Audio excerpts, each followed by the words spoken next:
खबर राजस्थान के भरतपुर से, जहां आज निजी स्कूलों के सबसे बड़े संगठन स्कूल शिक्षा परिवार के सदस्यों ने बयाना की क्षेत्रीय विधायक डॉक्टर रितु बनावत और सांसद रंजीता कोहली को ज्ञापन सौंपकर निदेशक के आदेश की निंदा की।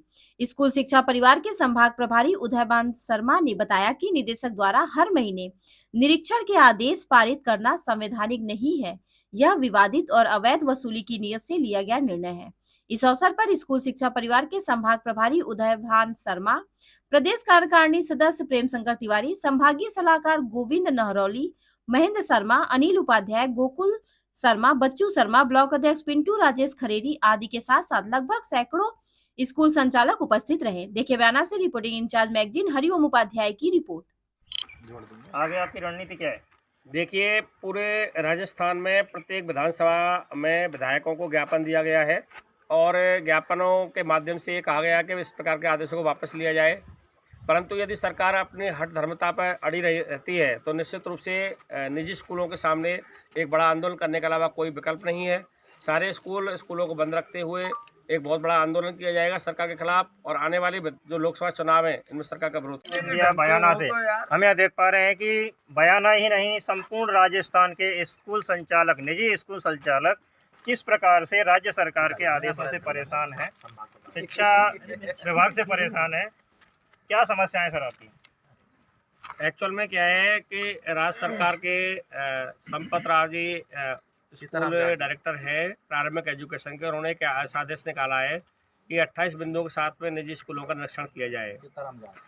हम सबसे इस चीज़ से परेशान है कि जब प्रति वर्ष आरटी इंस्पेक्शन के साथ में सारे विद्यालयों का भौतिक निरीक्षण किया जाता है, तो ये निरीक्षण के नाम पर जो भ्रष्टाचार को बढ़ावा देने वाले आदेश क्यों निकाला गया है?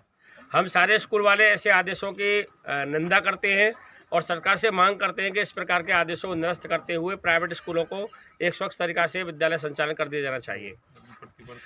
आपको पता है सरकार उन बिंदु की तरफ ध्यान नहीं दे रही है।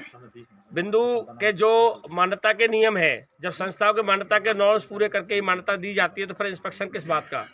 प्रतिवर्ष से महंगाई सूचकांक के हिसाब से 10% फीस बढ़ाए जाने का प्रस्ताव 2016 का फीस एक्ट में दिया गया है, परंतु सरकार 3 साल में पोर्टल खोलती है, तो किस आधार पर उस फीस विनिमय का जो वो है उसको किस आधार पर उसका निरीक्षण किया जाएगा?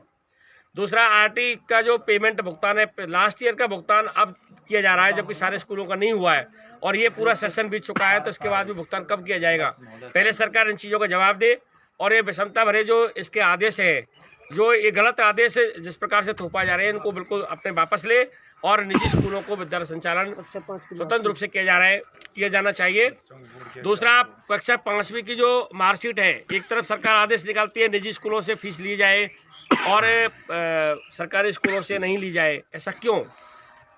क्या निजी स्कूल में पढ़ने वाले बच्चे पाकिस्तान से हैं? वो भी भारत के ही हैं, तो आदेश समान होने चाहिए और इस प्रकार के इसके भी सरकार स्पष्ट आदेश जारी करे कि इस प्रकार के जो आदेश है और उनको वापस ले, और पिछले 3 साल से जो मार्कशीट अंकतालिका कक्षा 5 की नहीं मिली है उनको सरकार प्रत्येक स्कूल वितरण किया जाए। ये आदेश भी ऐसे समय आया है जब बोर्ड परीक्षाएं महज 2-3 दिन में प्रारंभ होने वाली हैं। क्या बच्चों की शिक्षा पर इसका प्रभाव पड़ेगा? बिल्कुल पड़ेगा। स्कूल संचालक, स्कूल के सारे अध्यापक इस चीज़ से बहुत परेशान है और उनके तरह तरह के कयास लगाते यार चर्चा हर जगह की जाती है।